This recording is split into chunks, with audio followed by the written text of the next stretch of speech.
Hi everyone, welcome to our session on economically motivated crimes in South Africa.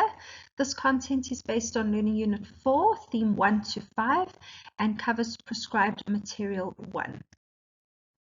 Here are the outcomes for themes 1 to 5. We start off by looking at the nature and forms of property crime, and we start with our copper cable and aluminium theft. The consequences of cable theft include things like loss of income, disruption of services, labor costs to repair the affected network, and also the implementation of security measures like providing extra security guards in priority areas. Thieves will steal copper cable and aluminium from different sources, such as overhead power lines, cables that power substations, signal cables, and non-ferrous metal in a railway carriage from doors, basins, and window frames. Copper cable does hold quite a high monetary value and can be sold for around 65 to 70 Rand per kilo. There are two distinct groups responsible for the theft of non-ferrous metals. Firstly, there are the opportunistic thieves who will frequently steal small pieces of cable. And secondly, there are the thieves that are part of an organized criminal group. These thieves are well equipped with industrial cutting tools, trucks, pulleys, and other relevant equipment. There are also a number of contributing factors to the theft of non-ferrous metals. These are illegal immigrants in South Africa who are desperate for work, increased unemployment, the involvement of organized crime syndicates, the demand for copper and aluminium, limited control over the export of metals to other countries, the availability of scrap metal dealers who knowingly buy stolen copper, and the very light sentences for this type of crime that are imposed by the criminal justice system. Commercial crimes include all types of fraud, forgery, misappropriation, and embezzlement. A fraudulent investment scheme promises investors that they will receive a high return on their investment, very much higher returns than your conventional institutions such as your banks would pay. Ponzi and pyramid schemes. So our Ponzi schemes are also known as money multiplication schemes. Investors are led to believe that should they invest capital in the scheme, they will enjoy a higher than normal rate of return. At a later stage, they will also receive a large lump sum payment. However, the returns that are then paid to the investors are made using their own capital investment or from money that is paid in by subsequent investors, rather than from any actual profit earned. There are no profits, and the scheme has to collapse at some stage because the returns to each investor depend on more and more investors joining the scheme. A pyramid scheme is when investors are promised a large profit for a small investment within a short period of time. Investors are required to pay a joining fee to become an agent, and they have to actively recruit other agents to do the same. It's important to note that the agents do not have a product to sell, and they join the scheme for a fee. Investors will pay money in the form of a registration or a joining fee to the agents, who then pay the money to people higher up in the pyramid structure who had recruited them. Pyramid schemes often fall apart when it becomes impossible to recruit new agents. So the main difference between a Ponzi scheme and a pyramid scheme is that in Ponzi schemes, the investor takes no active part, whereas in a pyramid scheme, active involvement of the investor is a requirement. Cybercrime is defined as any criminal activity in which computers or computer networks are the primary means to commit an offense, in this context, an economic offense. Cybercrime is linked to organized crime, as organized groups use the internet to commit major fraud and theft activities. Examples of economic cybercrime include cyber theft, fraud, and extortion. Your advanced fee fraud is a modern take on the Spanish prisoner scam, which dates back to the 16th century.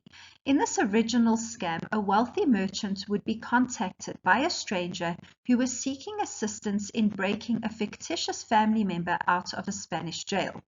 In exchange for funding the escape from jail, the merchant was promised a reward which was then never paid. Although all criminal crime groups can commit your advanced fee fraud, the Nigerian syndicates specialize in this offense, and it's also known as the Nigerian letter scam or your 419 scams, referring to Section 419 of the Criminal Code of the Federation of Nigeria and Lagos that prohibits this practice. The most common forms of these AFF schemes are lottery scams, inheritance scams, marriage scams, and black dollar scams. In lottery scams, as can be seen on page 385 of your textbook, South African nationals may be notified that they have won a lottery, usually in another country. In order to claim the prize and to collect the winnings, they are required to submit their bank and other personal details. These details will then be used by the thieves in order to commit identity theft. Often, the supposed winner is also asked to pay an upfront fee to claim the non-existent prize money. With your inheritance scams, a member of a syndicate posing as a lawyer or bank employee sends an email to a potential victim. The email is meant to mislead the recipient into believing that a long-lost relative has died and left the potential victim an inheritance. The victim is asked to pay fees and taxes to release the inheritance money, yet the inheritance does not exist. Should the victim be gullible enough to believe the lies in the email correspondence, the fraudster will get a large sum of money from the victim. And your black dollar scams, also known as wash-wash scams, occur when members of a syndicate approach a potential victim via email and inform that person that they are in possession of piles of banknotes that have been dyed black. The victim is then persuaded to pay for the chemicals to clean the money with the promise of a share in the proceeds. The syndicate disappears as soon as they get the money from the victim. Your Nigerian syndicates operating your AFF scams are also involved in other crimes such as credit card fraud, identity theft, forgery, fraud, and immigration fraud. These syndicates also have ties with other organized crime groups, including your international drug networks. If we look at the nature and forms of organized crime, national organized criminal groups are defined as groups of nationals from a specific country who are involved in criminal activities within the borders of the same country of origin. A group of South African nationals who commit economic crimes in South Africa would be classed as a national organized criminal group. Transnational organized criminal groups are groups of foreign nationals or individuals from the country of origin who are involved in cross-border crimes. So, for example, Nigerians committing economic crimes in South Africa or South Africans who commit economic crimes in China. These would be classified or classed as your transnational criminal groups. A crime is regarded as transnational if it's committed in more than one state or nation, if it's committed in one state or nation but a substantial part of the planning and preparation took part in another state or nation, if it's committed in one state or nation but involves an organized group that engages in criminal activities in more than one state or nation, or if it is committed in one state or nation but has substantial effects in another state or nation. In South Africa, organized crime is defined as any illegal act committed by a criminal organization or syndicate working together to achieve a common goal, namely to make money. So the SAPS regards criminal activities as organized when some or all of the following characteristics are present. 3 or more people are involved as a group in the criminal activity. The activity involves a serious criminal offense. They commit these offenses for a prolonged period of time. The motive for the crimes is the pursuit of profit or power. The criminal group is structured, so there's a hierarchy present. There's a division of labor within the group. The leaders have disciplinary control over the members of that group.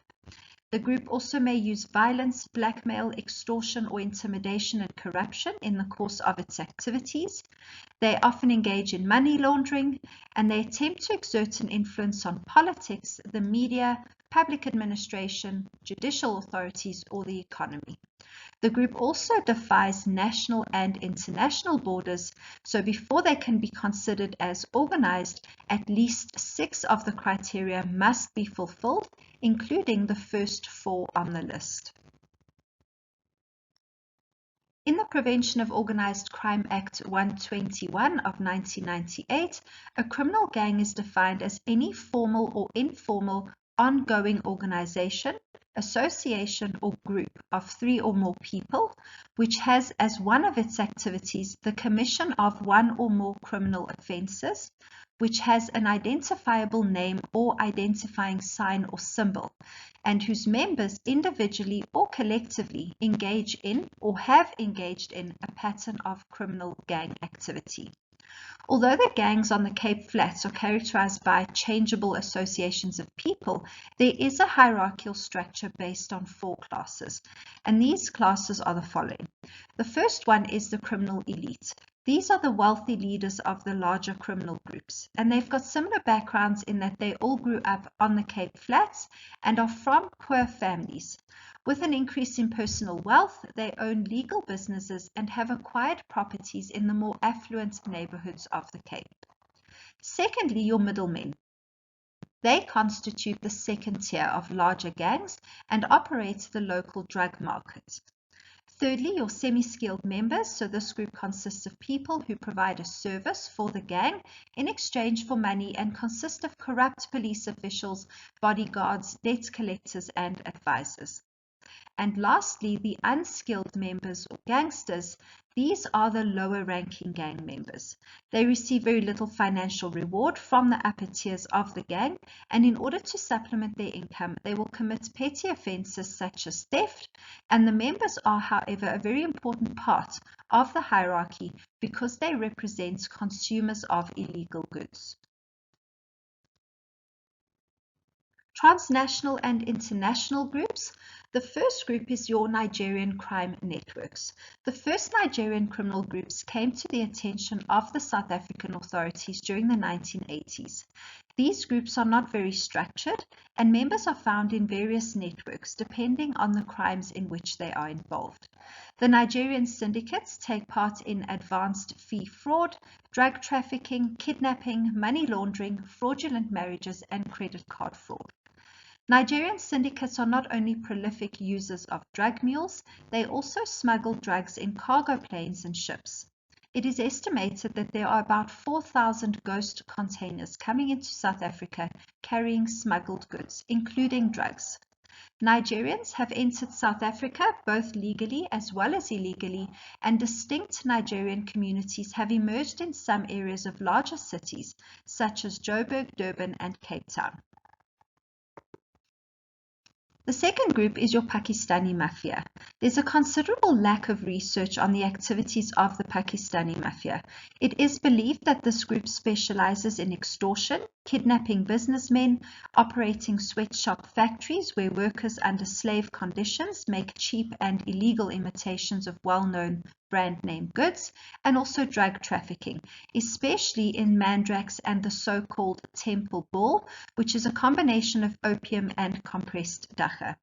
They often use intimidation to reach their goal, and this group is currently active in the Eastern Free State, Lesotho, Mpumalanga, Gauteng, and the Eastern Cape. They enter South Africa through Botswana and Mozambique using illegal passports obtained from corrupt officials within the Department of Home Affairs. And lastly, our Chinese triads. The Chinese triads are actively involved in the several types of organized crime, including drug trafficking, human trafficking, extortion, money laundering, illegal gambling, abalone poaching and export, the tax evasion, imports of counterfeit goods, and trafficking of human body parts. Money laundering is defined as the process of disguising or concealing the illicit origins of money or property derived from criminal activities. As the term laundering suggests, it is the cleaning of dirty money. So the money laundering process consists of 3 stages. The placement or pre-wash stage occurs when moving the illegal money or property away from the area where it was obtained and putting it into the financial system. Money is deposited into a bank account or used to buy an asset such as a house. Various techniques are used to put the dirty money in the financial system, for example, smurfing, which entails dividing large sums of money into smaller sums for deposits, and camouflage, where the money launderer will use a fake identity when depositing the money in the financial institution. Layering, or the main wash stage, occurs when a number of transactions are carried out with the proceeds. This usually means transferring money between different places by using electronic wire transfers or shell corporations. The aim is to conceal or disguise the source of the ownership of the funds. And your integration or afterwash stage is where the laundered money is put into the legitimate economy in such a way that it seems to be normal business profits. There are also 3 reasons why organized crime groups would launder the proceeds of crime. Firstly, money must be laundered so that they can have untraceable funds to finance future criminal activity. Secondly, once the money has been laundered, members of the group can then enjoy the money which is now untraceable. And many countries have introduced procedures to confiscate the proceeds of organized crime. In South Africa, the main objective of the Prevention of Organized Crime Act 121 of 1998 is to remove the incentive or proceeds of criminal activity. Laundered money can therefore not be traced back to criminal activities.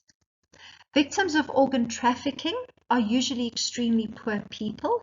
The traffickers are often part of transnational organized criminal groups. Organ trafficking is defined as the recruitment, transport, transfer, harboring, or receipt of persons by means of the threat or use of force or other forms of coercion, of abduction, fraud, or deception, of the abuse of power, of a position of vulnerability, of the giving or receiving of payments or benefits to achieve the consent of a person having control over another person for the purpose of exploiting by removing organs, tissues, or cells for transplantation. This crime can take on 3 specific forms. Firstly, trafficking in persons for the purpose of organ removal. Secondly, transplant tourism. And thirdly, the illicit movement of human organs between countries. There are also various methods used to make sure that the broker gets the organ or body part from the victim. The most common methods are as follows. Firstly, kidnap, killing, and sale, the removal of organs by deception and coercion, and the removal of organs from bodies of people who have been prematurely declared brain dead. The trafficking of human organs and body parts has become such a lucrative business in the global market that it is now called transplant tourism. Transplant tourism is dependent on 4 variables. These are the fact that desperate patients are willing to travel great distances to get the transplant they need. Secondly, they have mobile organ sellers, surgeons willing to break the law, and lastly, organ brokers or intermediaries. If you would like to get more information on the theories and factors that explain specific South African crimes, you can have a look at the additional reading material under Learning Unit 4 on Learn. Content for these slides was taken from your prescribed material 1, A Southern African Perspective on Fundamental Criminology.